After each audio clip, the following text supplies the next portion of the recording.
Afternoon, everybody. Let's talk about the Bowie knife back cut, one of the most useful tools within your Bowie knife arsenal. Now, we've covered in past videos snap cuts, which is very much like a jab in boxing, but we're doing it with a knife.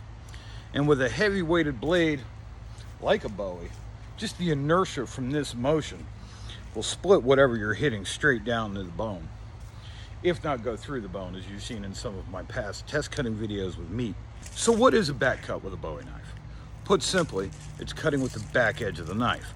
Whether that back edge is the swedge in a standard forward grip, or if you're fighting edge in, it's cutting with the full length cutting edge. Either way, it's a cut with the inside of the blade. Now, this idea goes all the way back to medieval Europe when they were using swords as their primary battlefield sidearm. You'll see this in many medieval treatises where they have the true edge and the false edge of their sword. The true edge is the leading edge of the weapon. The false edge is the back edge of the weapon, be this a double-edged sword, something like a messer that has a clip point, or even a Bowie knife. They found that when you cut straight into your target, like so, what happens is that that's relatively easy to defend against with an outward parry here, and then a riposte into the center line. But if at the last moment, right before impact, you roll the weapon out, it changes the angle and drives the sharpened edge into your target. We used a dummy here for an example. If this man is hanging out with his guard doing nothing, and I want to get him to react, I want to attack his limb, because no matter what weapon martial arts you study, the number one rule is always cut what's closest to you. So in this case, it's going to be the hand. By striking at the hand and then rolling over, I'm able to target that hand, that arm, and do a very powerful cut. Now, this is also really useful when you're closing that distance to close in with your opponent. So you might cut and then hack right through it. This lets you get in and do what you need to do. So the back cut is a very powerful tool in your arsenal, and it's versatile. We can strike at the eyes, we can strike at the limbs, we can even back cut on a reverse line.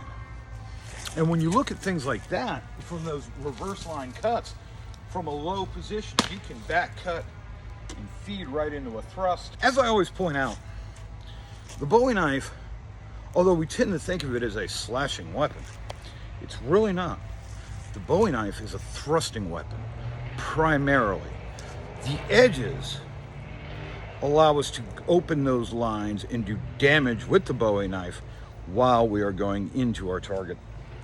So work on the back cut, and when you work on it, work on just simply rolling it. You're rolling it around your wrist, thumb up, thumb down, thumb up, thumb down, thumb up, thumb down.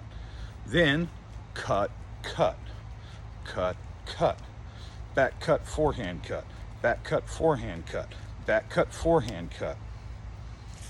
There's some really cool things with the back cut that also happen because of the limits of our vision. So if I take a big wide swing to try to cut from the top of your head down through, you can pretty much track this as it moves through. But when I throw the Bowie cut, and as you can see in the camera, how it disappears from your vision until it hits. So it's a very deceptive movement. Play with it, get out there, experiment with it, spar with it, and don't just limit this idea to a Bowie knife. You can do it with a stick. You can even do it with a little pocket knife like this one. So don't limit yourself to this technique just being a Bowie knife technique. Roll and cut. Roll and cut. Roll, cut, back on guard. Roll, cut, back on guard. Roll, cut, back on guard. Or cut, roll, back on guard. These are all possibilities. If you have the imagination and you play with these concepts and you add in a little bit of footwork, you're going to be a very tricky person to deal with.